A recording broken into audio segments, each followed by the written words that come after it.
Up first, we have Kaston Keith. Kaston is from El Paso, Illinois. He plans on, well, he is an aviation flight major with 12 plus years of experience working on his family farm. He'd also like to thank his teachers and family for his continued support. And Kaston's favorite TED Talk is How to Sound Smart in Your TED Talk. So welcome, Kaston.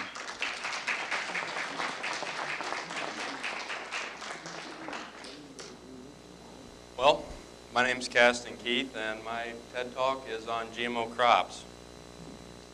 So, I'm sure that not all of you woke up this morning and thought about GMO crops the first thing you did. I'm sure you tripped over the dog, you got the kids ready for school, got yourself ready for whatever you're doing, and now you're here to just do whatever you're doing. So, but what if I told you that in about 30 or 40 years, we could actually have problems with food in our whole world, the whole planet, and the whole population could be starving if we don't do something about our food source?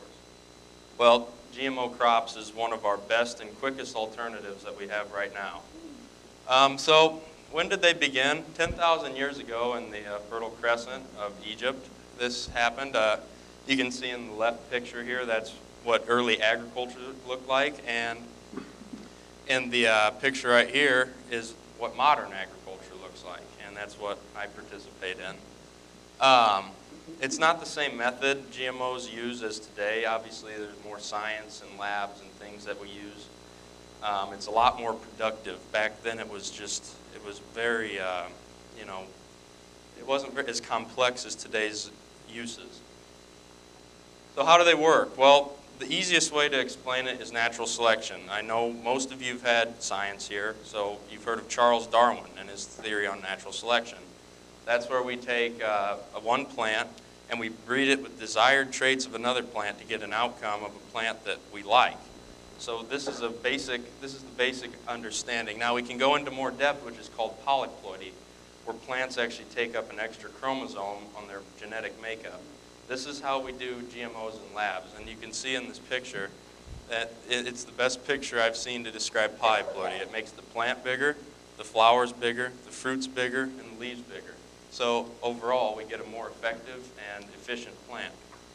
And I already explained, the putting pollen in another plant is selective breeding, natural selection. So some cons. It's currently in an oligopoly and monopoly structure. And for all you sleepers in the back, it's not the board game. An oligopoly is where a few firms control the whole market or control most of the market share, and a monopoly is where one firm controls all of the market share.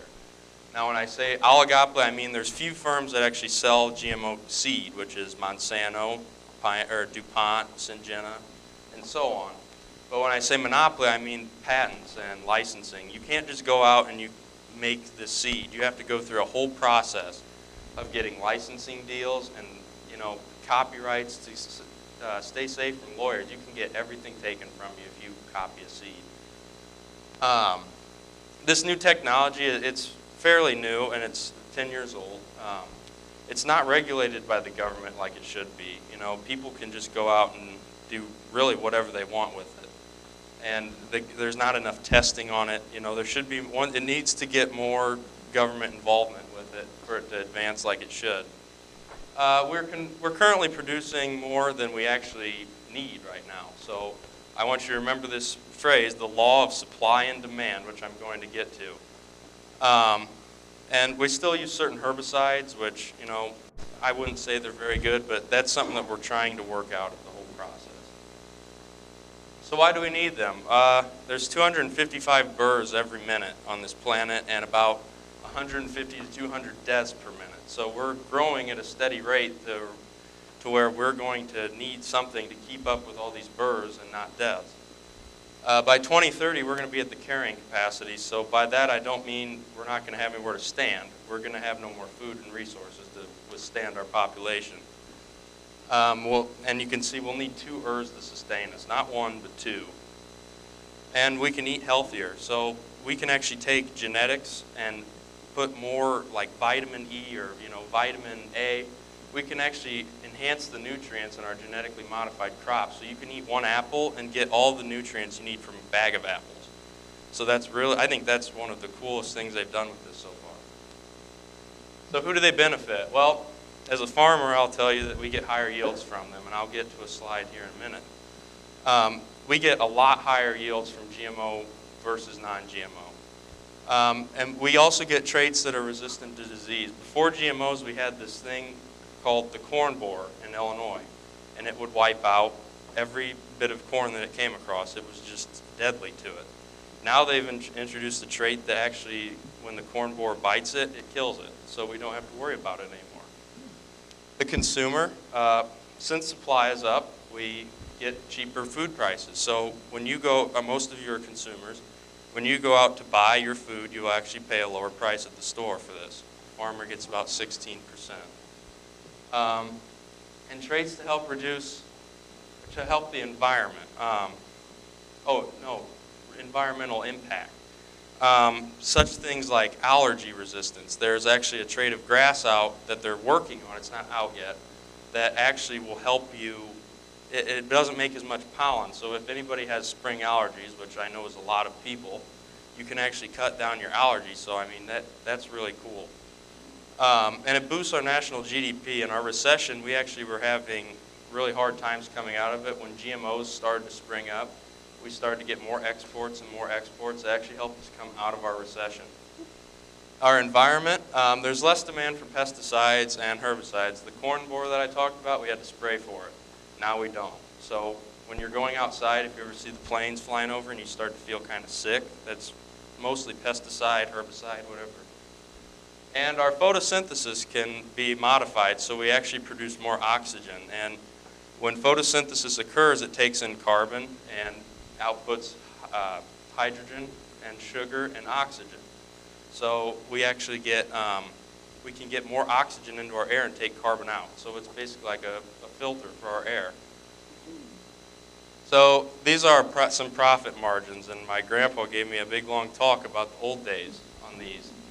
In 1960, we were getting about $1.30 a bushel, and non-GMO was getting about 125. Now, if you go down to 2014, and this is where the law of supply and demand comes in, we're getting 200 to 250 bushels per acre, and we're getting $3.79. Well, you might be asking, why are we getting lower prices? Well, since our supply is so high, our price has to go down. In economics, that's the law of demand. It has an inverse relationship.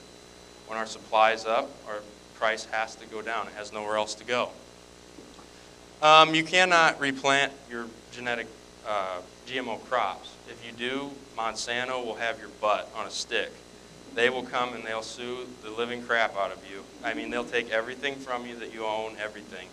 So there was a guy not too far from us that did this and got his whole farm taken away. And is there anybody here who is organic eater? You can raise your hand.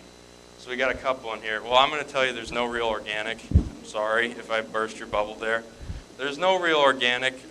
Pollen can blow for 18 miles. I mean, so you can't tell me that they're missing all that pollen. Plus, the organic plants are less safe than our regular one, or than our genetically modified, because by the science of pedigree, when you interbreed two species, you actually get more mutations.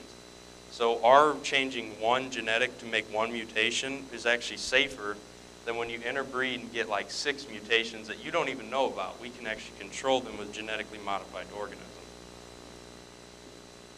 The future of GMO, obviously it's curing world hunger. That's the #1 problem of it. I mean, there's so many people that they grow non-GMOs in third world countries and they can't sustain themselves.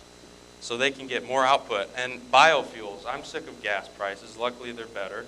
But we can actually cut our gas prices back down to 180, 170, where they were this summer by adding biofuel, and we don't have to depend on foreign countries like OPEC and all the oil producers. And in this picture, this is actually a thing from National Geographic. This is a city of the future by 2050, when the population is supposed to be around 10 billion people. So you can see that these are probably GMO crops that are designed to live on the side of buildings where they don't need much water. They produce a lot of oxygen, and they're just better for society. So, you know, I have one last question. What are you guys waiting for? Get growing.